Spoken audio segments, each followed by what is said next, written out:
মানুষের ভোটে নয়, সরকার জোর করে ক্ষমতায় টিকে আছে বলে অভিযোগ করেছেন বিএনপির সিনিয়র নেতারা। রাজধানীতে শ্রমিক সমাবেশে দলটির নেতারা বলেন, শুধু অতি ডান বা বাম নয়, সারা দেশের মানুষ সরকারের হাত থেকে মুক্তি চায়।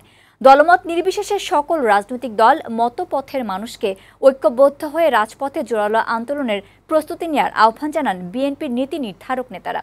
আরও জানাচ্ছেন গোলাম মোর্শেদ।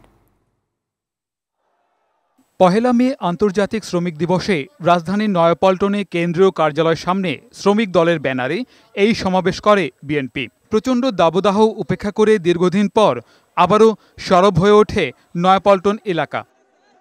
সমাবেশে বিএনপির কেন্দ্রীয় নেতারা অভিযোগ করেন, সরকার শুধু শ্রমিকদের নয়, দেশের সকল মানুষের অধিকার হরণ করেছে, অর্থনীতি ভঙ্গুর অবস্থায় রয়েছে, কিন্তু জনগণের সমস্যার সমাধান না করে দলীয় লোকদের সুযোগ সুবিধা দিতে ব্যস্ত সরকার। এই সরকার স্মার্ট বাংলাদেশ গড়েছে বিএনপির নেতা কর্মীদেরকে জেলে পাঠিয়ে, বিএনপি নেতা কর্মীদেরকে সাজা দিয়ে। প্রধান অতিথির বক্তব্যে বিএনপির মহাসচিব মির্জা ফখরুল ইসলাম আলমগীর বলেন, ডামি নির্বাচনের মাধ্যমে দেশ চালাচ্ছে আওয়ামী লীগ সরকার। আজকে শুধু অতি বাম অতি ডান নয়, আজকে সমগ্র বাংলাদেশের সব মানুষ, যে কোনো পন্থারই হোক, তারা মনে করছে যে এই সরকারের আমলে তাদের ন্যূনতম যে অধিকার, সেই অধিকারটুকু কেড়ে নেওয়া হয়েছে।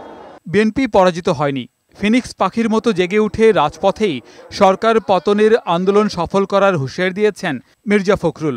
আমি আহ্বান জানাচ্ছি আজকে সকল রাজনৈতিক দল, মত পথ, সংগঠন, ব্যক্তি, বিশেষ করে শ্রমিক সংগঠনকে, আপনারা সবাই ঐক্যবদ্ধ হন, আপনাদের অধিকারকে আপনারা ফিরিয়ে আনার জন্য আন্দোলন সংগ্রামে ঝাঁপিয়ে পড়েন। সমাবেশ শেষে বের করা হয় শ্রমিক দিবসের শোভাযাত্রা, যা কেন্দ্রীয় কার্যালয়ের সামনে থেকে শুরু হয়ে নাইটিঙ্গেল মোড় ঘুরে ফকিরাপুল হয়ে আবারও দলীয় কার্যালয়ের সামনে এসে শেষ হয়। গোলাম মোর্শেদ, বৈশাখী সংবাদ, ঢাকা।